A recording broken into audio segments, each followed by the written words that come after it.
LAPD officers are clearing out a pro-Palestinian encampment on the campus of Cal State LA. And students were told that they had to leave today, and there appear to be just a few stragglers, but most have left. KTLA 5's Kimberly Chang live in El Sereno with more on this. Hi, Kimberly.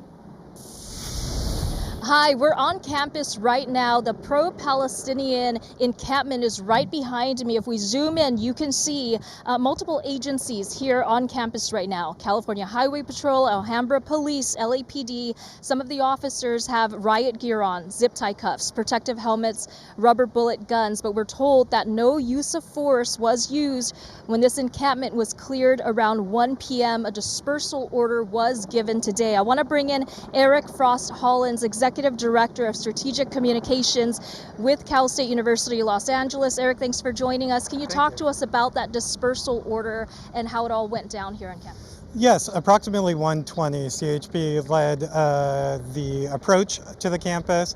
They did communicate the dispersal order in English and Spanish. We had about 7 individuals who were in the encampment. All individuals cleared the encampment. There are none who remain. No use of force, no arrest, because everyone left voluntarily. We do have Sky 5 over us right now, taking a look at the encampment right now live. You're saying everyone has left voluntarily. Last week, we did see a very chaotic scene when some of the people from this encampment took over the Student Services building. Is that what led up to the dispersal order today?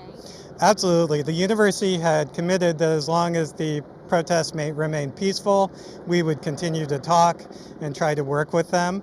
But as soon as the violence ended up happening, as soon as we had destruction of one of our buildings, employees intimidated, it simply had to be the case that the encampment needed to be removed. This encampment has been here on the Cal State LA campus for more than 40 days, and then last week we saw some of the students take over that building. Can you talk to us about some of that violence that you just mentioned? I understand there were assaults that happened. We had 4 reported assaults, 3 on employees, 1 on a student. These were, for a community as close as Cal State LA, it's devastating to have one of your own attacked by people who are claiming to protest injustice. We've certainly, that changed the tone in our approach with the encampment and really made it clear that negotiation was no longer possible. Disbursement was the only option left, and they could either leave voluntarily or had to be removed.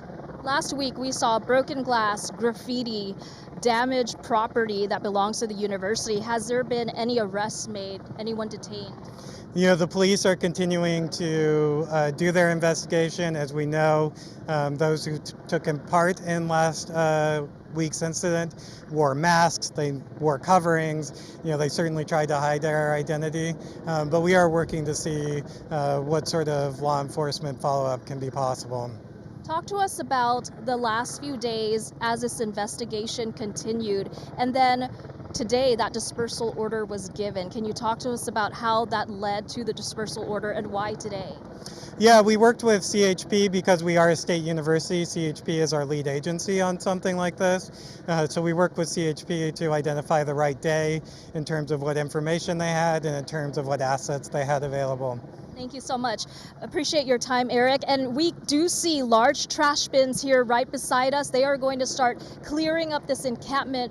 Right now, they're making sure that no one is inside. We're told that everyone has left. We're not sure exactly when they will start, but as you can see, this area is taped off. Those bins right beside us, and they're going to start clearing the encampment soon. Reporting live here in El Sereno, Kimberly Chang, KTLA 5 News.